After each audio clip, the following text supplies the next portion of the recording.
시청자 여러분 안녕하십니까? BOE 모닝뉴스 시작합니다. 북한 정권이 국제사회의 제재에도 불구하고 지난해 최대 230만 배럴 이상의 정제유를 수입한 것으로 추정된다는 보고서가 나왔습니다. 특히 북한의 불법 정제유 공급에 투입된 최대 규모의 유조선과 환적에 사용된 모선이 모두 중국계 석유 무역 기업과 연관이 있다고 지적했습니다. 오택성 기자가 먼저 보도합니다. 미국의 민간 연구단체인 선진국방연구센터와 영국의 민간단체 합동군사연구소가 22일 합동보고서를 통해 북한으로 들어가는 유조선의 활동을 인공위성 사진을 추적 분석해 지난 한 해 동안 북한으로 유입된 정제유의 양을 추산했습니다.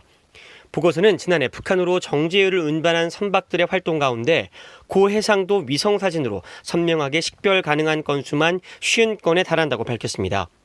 이는 모두 유엔 안보리에 보고되지 않은 사례들로 해당 선박에 정제유가 50, 75, 90%가 차 있다고 가정할 경우 이를 통해 각각 61만 4천 배럴, 92만 1천 배럴, 110만 5천 배럴에 달하는 정제유가 북한에 유입됐을 것이라고 보고서는 추정했습니다.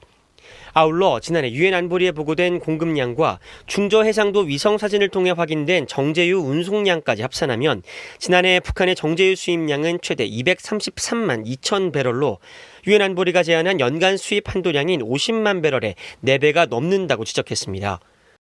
보고서는 북한의 이 같은 불법 정제유 수입에 외국 선박들이 큰 역할을 맡고 있다고 설명했습니다.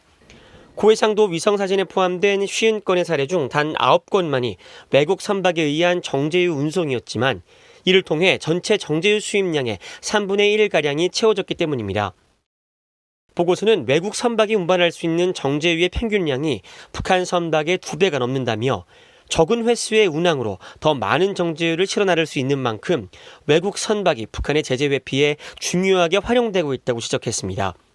그러면서 대북 정제유 공급에 투입된 가장 큰 규모의 외국 유조선으로 다이아몬드 8호를 지목했습니다.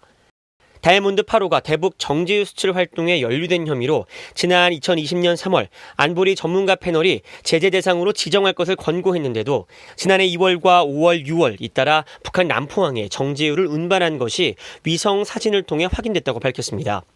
보고서는 이 기간 타이완 인근 해역에서 다이아몬드 8호의 정제유를 환적한 모선은 에버그랜드호와 슈퍼스타호로 북한의 정제유를 공급한 선박과 환적에 투입된 모선 모두 싱가포르에 본부를 둔 중국계 석유 무역 기업 윈선그룹과 연관이 있다고 설명했습니다. 그러면서 윈선그룹 설립자가 담배와 연료 밀수를 비롯해 북한의 불법 상업 활동 등에도 연루돼 있다고 덧붙였습니다. 보고서는 다이아몬드 8호의 사례는 북한의 제재 회피 활동이 얼마나 복잡하게 얽혀 있는지를 단적으로 보여줄 뿐 아니라 국제 제재의 구멍을 북한이 어떻게 이용하고 있는지를 설명해 준다고 지적했습니다. 그러면서 이처럼 진화하는 북한의 제재 회피 전술에 대응하기 위해 더 포괄적인 제재 이행 적용과 공공, 민간 부문을 망라한 사전 예방적 관여 조치가 필요하다고 강조했습니다. BOE 뉴스 오택성입니다. 돈 세탁 등 대북 제재 위반 혐의로 미국 법원에 기소됐던 북한 국적자 문철명이 미국으로 송환돼 재판을 앞두고 있습니다. 미국 법무부는 문철명이 북한의 사치품 공급을 위해 최소 150만 달러를 거래했다고 지적했습니다. 함지아 기자입니다. 미국 법무부가 북한 국적자 문철명의 미국 송환 사실을 공식 확인했습니다. 법무부는 22일 보도자료를 통해 2년 가까운 법적 절차 끝에 북한 국적의 문철명이 미국으로 송환됐다며 이번 사건은 북한 국적자가 미국으로 인도된 첫 사례라고 밝혔습니다. 말레이시아에서 무역 업무를 했던 문철명은 지난 2019년 5월 돈 세탁 등 6개 혐의로 미국 법원에 기소됐으며 같은 달 미국 정부의 요청을 받은 말레이시아 당국에 체포된 인물입니다. 말레이시아 법원은 2019년 12월 문철명에 대한 미국 연방수사국 FBI의 송환 요청을 승인했으며 최근 미국으로의 신병 인도를 철회해달라는 문철명의 요구를 기각하면서 실제 송환이 이뤄졌습니다.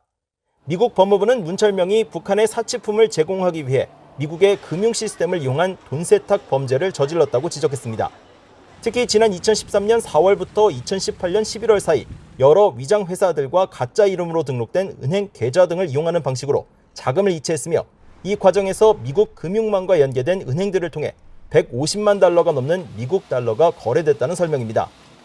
존 디머스 법무부 국가안보 담당 차관보는 기소장은 문철명이 미국과 유엔이 북한에게 가한 확산 방지 제재를 회피하기 위해 은행을 속이고 자금을 세탁한 혐의를 지적하고 있다면서 미국인들을 제재 회피와 다른 국가안보 위협으로부터 보호하기 위해 계속해서 범위가 넓은 우리의 법을 사용할 것이라고 강조했습니다.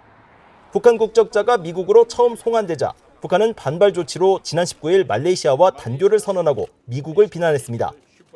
이에 대해 말레이시아는 적법한 절차를 취했다면서 말레이시아 주재 북한 외교관들에 대한 48시간 내 철수를 명령해 북한 대사관 직원들이 21일 전원 철수한 상태입니다.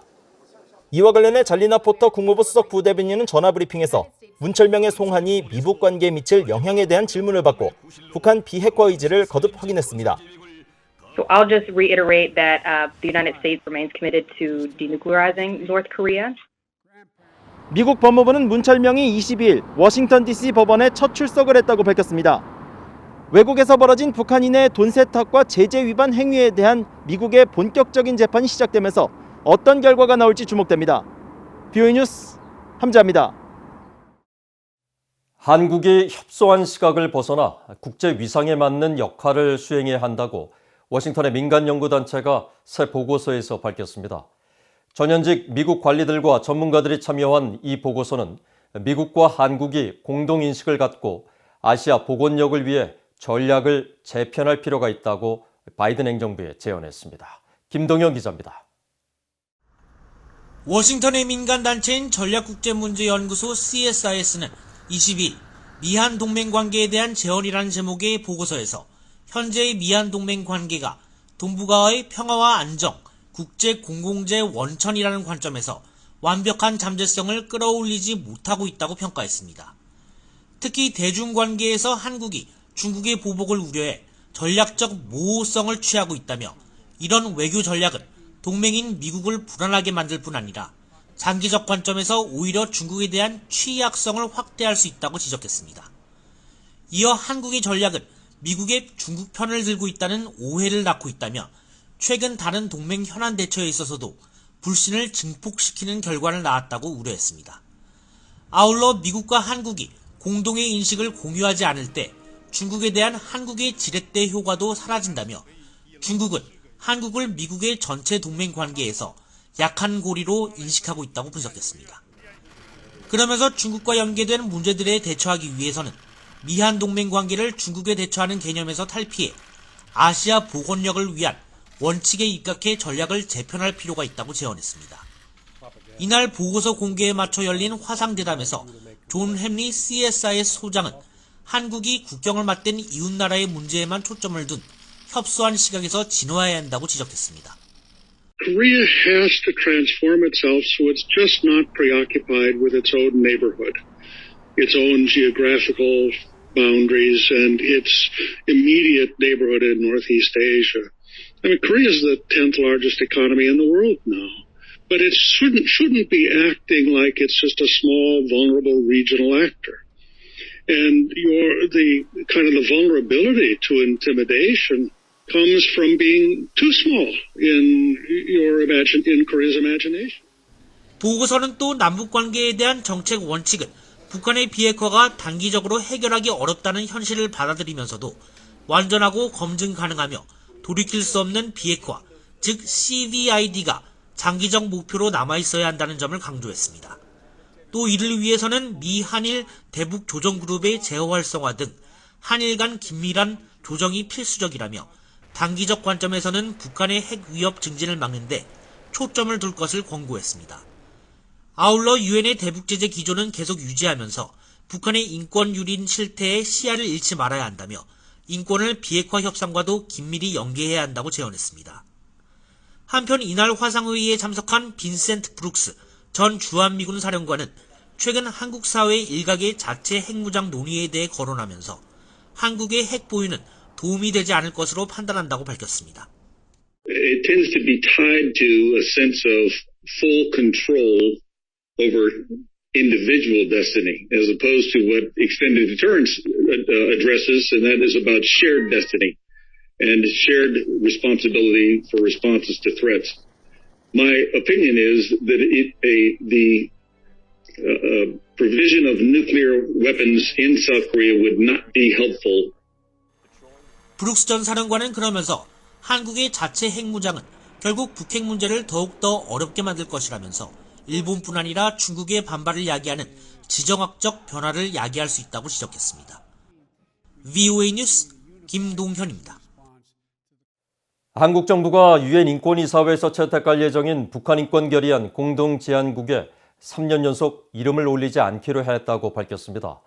한국 외교부 당국자는 23일 북한 인권 결의안에 대한 입장에 대해 공동제안국에 참여하지 않고 예년과 같이 합의, 즉 결의안 컨센서스 채택에만 동참할 예정이라고 밝혔습니다. 공동제안국에 참여하지 않는 이유에 대해선 여러 상황을 종합적으로 고려해 그렇게 입장을 정했다고 짤막하게 설명했습니다. 한국 정부는 앞서 유엔 북한인권 결의안의 공동제안국으로 참여했지만 2019년부터는 남북관계 개선과 비핵화 협상 등을 이유로 공동제안국으로 참여하지 않고 있습니다. 하지만 인권단체들은 인류 보편적 사안인 인권에 대해 정치적 접근과 이중잣대를 적용하는 건 위험하고 북한 주민들에게도 잘못된 신호를 보내는 것이라며 문재인 정부의 대북 인권 정책을 비판하고 있습니다. 시진핑 중국 국가주석과 김정은 북한 국무위원장이 구두 친서를 교환한 건 북한 정권이 중국과의 관계 강화를 통해 대미 강경책을 준비하는 수순일 수 있다고 전문가들이 분석했습니다. 박원건 한국이화여대 교수는 바이든 행정부의 대중, 대북 정책에 대항해 북중 간 밀착이 강화되는 양상이라며 중국은 미중 알래스카 고위급 회담 이후 북한을 수용하고 지원할 필요성이 커졌고 북한은 중국을 뒷배삼아 미국에 대적하려는 의도로 풀이했습니다. 한국의 국책연구기관인 통일연구원 전병곤 박사는 시 주석이 대북 경제 지원 의사를 피력한 건 향후 미중 갈등이 격화되고 중국을 겨냥한 미한 안보 협력이 강화될 경우 중국의 대북 경제 지원이 확대될 수 있음을 보여주는 것이라고 진단했습니다. 앞서 조선중앙통신은 23일 김정은 위원장이 시 주석과 구두 친서를 교환했다며 김 위원장은 친서에서 적대 세력의 전방위적 도전에 대처해 단결과 협력을 강조했고 시 주석은 한반도 평화 안정을 위해 적극 공헌할 용의가 있다고 말했다고 보도했습니다. 한국의 북한인권단체가 통일부 장관과 여당인 더불어민주당이 북한인권재단 이사를 추천하지 않고 있다며 행정소송을 제기했습니다. 한반도 인권과 통일을 위한 변호사 모임 한변은 23일 서울행정법원 앞에서 북한인권법의 정상 집행을 촉구하는 집회를 열고 이인영 통일부 장관과 더불어민주당이 북한인권재단 이사를 추천하지 않고 있는 데 대한 부작위 위법 확인 소송을 제기한다고 밝혔습니다. 한변은 통일부 장관과 집권 여당이 헌법에 따라 북한 주민의 인권을 보호하고 증진할 의무를 저버리고 북한인권법이 명시한 북한인권재단 이사를 추천하지 않고 있다고 비판했습니다.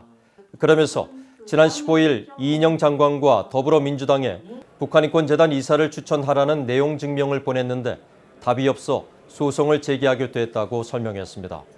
앞서 한국국회 제1야당인 국민의힘은 지난달 24일 김서구 전 한국통일부 차관 등 5명에 대한 북한인권재단 이사 추천서를 국회에 제출했지만 더불어민주당은 이사를 추천하지 않고 있습니다. 이상으로 VOA 모닝뉴스를 마칩니다. 시청해주신 여러분 고맙습니다.